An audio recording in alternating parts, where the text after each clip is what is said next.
ओम नमः शिवाय गुरुदेव। गुरुजी, आपके आशीर्वाद से आज मेरी प्रमोशन की अनाउंसमेंट हो गई है। आपने तो पिछले साल ही कह दिया था कि तुम्हारा प्रमोशन हो जाएगा, बाकी तो सिर्फ फॉर्मेलिटी है जो होनी है।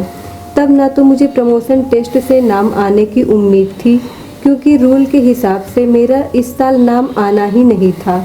पर होली के अनुष्ठान के बाद ऑफिस पहुंचते ही मेरा नाम टेस्ट में आ गया। वो भी एक चमत्कार ही है कि इतनी बड़ी एमएनसी कंपनी में रूल इतनी सख्ती से फॉलो होता है। वहाँ पर इतना बड़ा चेंज होना बहुत ही बड़ी बात है। फिर जुलाई वाले अनुष्ठान में शामिल हुआ तो टेस्ट की डेट भी आ गई अगस्त में, जो कि चमत्कार फिर हुआ, क्योंकि वो भी रूल के हिसाब से दिसंबर में होता है। और वो टेस्ट आपके आशीर्वाद से बहुत ही अच्छा हुआ। और मेरी पत्नी सोमलता गणेश जी कार्यशाला से वापस आई तो टेस्ट का रिजल्ट आ गया और मैं सिलेक्ट हो गया। फिर जनवरी के अनुष्ठान में मंत्र दीक्षा के बाद आने पर इंटरव्यू हुआ और सच कहूँ तो वो बहुत बेकार हुआ था, पर आप पर और ईश्वर पर विश्वास इतना हो चुका था कि मुझे भरोसा हो गया था तुम्हारा प्रमोशन हो गया है तो आप चमत्कार ही करोगे। और वही हुआ। आज इंटरव्यू का रिजल्ट आया और 81 लोगों में से मेरा भी नाम सिलेक्शन हुआ उसमें। आपकी बहुत बहुत कृपा गुरुदेव, अपना आशीर्वाद बनाए रखिएगा। आप असंभव को भी संभव करने वाले हो। आपका आशीर्वाद है तो हम आगे और भी तरक्की करेंगे। आपको कोटि कोटि नमन। अब आपसे जल्द ही रामेश्वरम वाले अनुष्ठान में भेंट होगी। आपके जीवन बदलने वाले आशीर्वाद की अभिलाषा होगी। ओम नमः शिवाय। जय गुरुदेव, जय गुरु माँ। गुरुजी, आपकी कृपा से अनिल का प्रमोशन हो गया गुरुजी। यह संभव था और मैं भी क्योंकि गुरुजी हमारे साथ बहुत गलत घटना हुई थी इससे आपसे जुड़ने से पहले। क्योंकि गुरुजी मुझे ये पता था कि गुरुजी इनकी नौकरी बांध रखी है इनके साथ इतना मतलब लोग गुरुजी, क्योंकि ये बंदा सबका भला करता है एकदम। सब इनके अपोजिट होते चले गए। वो बंदे ने इतना बिगाड़ दिया गुरुजी, सच बताऊं मैं उस बात को भूल नहीं सकती कि 4000 बंदों में से यही क्यों मिले। मैं आज तक नहीं समझ पाई गुरुजी। मैं आपसे यही जवाब मांगे पूछने आई थी कि गुरुजी इनके साथ क्यों पर आपने कहा था अब सब सही होगा। तो गुरुजी वाकई में हुआ, क्योंकि इनका नाम प्रमोशन में इनके बॉस नहीं लेके गए थे गुरुजी। तो गुरुजी इनके जबकि प्लांट हेड और जो इनके सब ऊपर वालों ने इनका नाम आगे करा। गुरुजी आपकी कृपा से इनका टेस्ट भी हुआ, टेस्ट में नाम भी आया जो कि असंभव था गुरुजी। और अब जब इंटरव्यू था 17 जनवरी का था गुरुजी, तो ये ज़्यादा थोड़ा डिस्टर्ब माइंड था, कह रहे मेरा इतना नहीं अच्छा हुआ। पर वो इक्कल सिद्धि में मैं बैठी थी, वो इनको साथ दे के भेजा था। तो आपने कहा था ना 102% होगा गुरुजी। 100 मतलब ये लगा लो गुरुजी,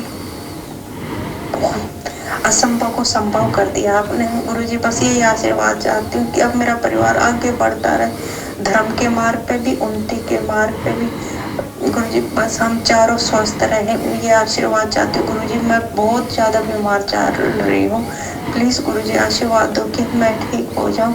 और गुरुजी मैंने आज तक आपसे अपने लिए तथास्तु किलन नहीं मांगा, पर मैं आज मांग रही हूँ गुरुजी।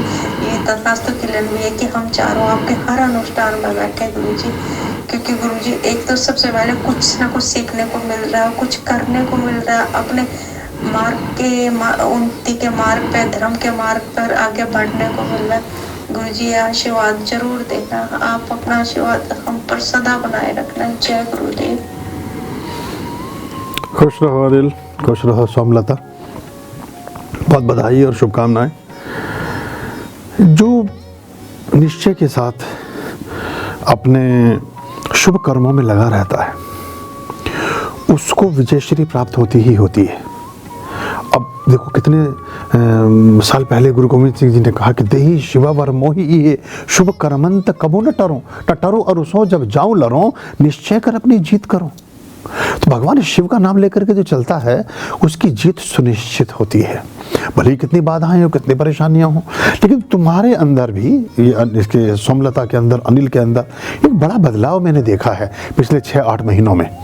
और वो बदलाव कोई ऊपर से एक्टिंग नहीं है, वो एक्चुअली कुछ अभिनय भी करते हैं ऊपर से, वो अंदर से है। अंदर वाला बदलाव स्वतः दिखता है और उसमें प्रदर्शन कम होता है समग्र रूपेण चेष्टाएं अधिक होती हैं, वो परिलक्षित होती है, गुरु को पहली झलक में पता चल जाता है। तो कुछ लोग सिर्फ ऊपर ऊपर से दिखाते हैं जैसे बहुत कुछ कर रहे हैं, नहीं उनको ज्ञान होता उतना, लेकिन तुम अंदर से कर रहे हो, इसलिए इसके प्रतिफल तुम्हें प्राप्त हो रहे हैं। सारी वर्कशॉप में तुम बैठ रहे हो, सारे उसमें तुम होता बने हो, सब हवन में सबसे आगे, तो ये फिर ये तुम्हारा नहीं होगा तो किसका होगा? तो ये तो बड़ी एक वैसी बात है, तो होना ही था। और अभी तो ये शुरुआत हुई है, अभी तो प्रारंभ है, अभी तो जब सीढ़ियाँ चढ़ोगे तब उसके बाद। और फिर इसमें एक चीज़ और हुई है, तुमने किसी एक पहली पद्धति को अपनाया, किसी पहले हवन में होता बने, किसी पहली वर्कशॉप में शामिल हुए, उससे तुम्हें एक सूक्ष्म सफलता मिली, तुम रुके नहीं, तुमने उसको अनवरत रखा। अभी तुमने क्या मांगा है? तुमने ये मांगा है कि हर अनुष्ठान में हम आएँ और हर अनुष्ठान में बैठें। ये बड़ी पवित्र कामना है, ये बड़ी दिव्य इच्छा है, और ये बहुत बड़ी बात है। वरना ज़्यादातर लोगों को मैं देखता हूँ, जैसे वो बेचारे जो राष्ट्रपति बन सकता था, वो जैसे दरोगा की नौकरी पे लगता है वो तुरंत भाग जाता है, वो सोचता है मेरा तो काम हो गया, लेकिन वो बेचारा दरोगा ही रह जाता है फिर जिंदगी में। क्या मतलब? वो छोटे से पद पे ही रह जाता है, उसी में उसे लगता है कि मैं तो ये, वो लखपति बन के खुश हो जाता है, जबकि अरबोपति हो सकता था।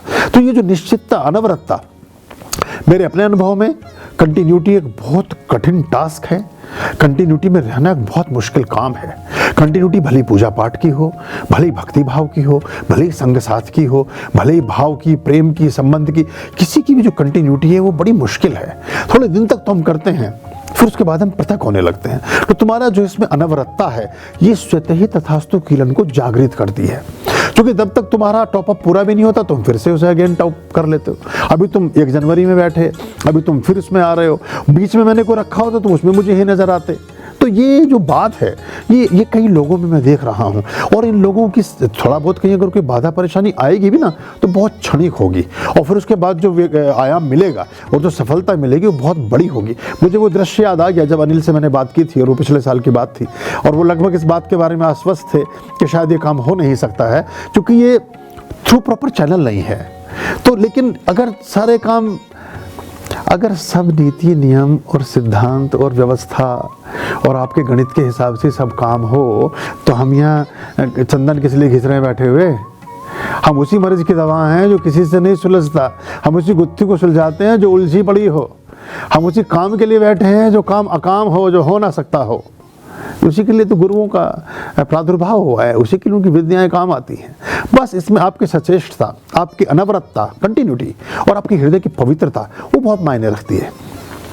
संबद्ध होना, एक आध काम का बन जाना, ये प्राथमिक तथास्तु में, प्राथमिक आशीर्वादों में सम्मिलित होता है। लेकिन अगर निरंतरता से चाहते हैं कि आपके जीवन के उत्थान हो और आपके सब चीज़ें टोटलिटी में ऊपर की ओर जाएं, तो आपको कंटिन्यूटी में उन सब चीज़ों को करना पड़ता है। तो पर ये हर एक के लिए संभव भी नहीं, वरना तो जीवन से सारे कष्ट ही मुक्त हो गए। अगर वो आदमी सारे पूजा पाठों में लगा रहा, टोटलिटी में ही रहा, तो उसका जीवन तो दिव्य और भव्य हो जाएगा। और उसका जीवन दिव्य भव्य अगर नहीं होना है, दिव्यता और भव्यता जीवन में नहीं आनी है, तो वो ऐसे काम करेगा कि 4 सीढ़ी चढ़ेगा, फिर 10 सांप सीढ़ी वाला खेल देखा है ना आपने? बस वो उतना चढ़े, फिर 5 सीढ़ी नीचे आ गए, फिर 5 सीढ़ी चढ़ गए, फिर नीचे आ गए। प्राय मैक्सिमम लोग इस तरह की गति में ज़्यादा होते हैं।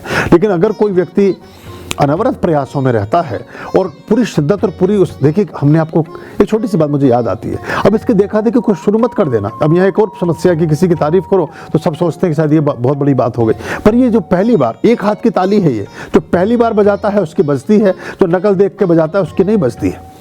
किसी ने नहीं कहा, कुछ नहीं हुआ। एक अग्निहोत्र की वर्कशॉप थी, तुम वहाँ से फोटो स्टेट निकाल के उनके प्रिंट बांटती फिर रही हो। यहाँ लोग बैठे हैं, उन्हें चैनल पे नहीं मिल रहा वो मंत्र, चैनल में पड़ा है, वो मीडिया में जाके खोजना भी नहीं चाहते।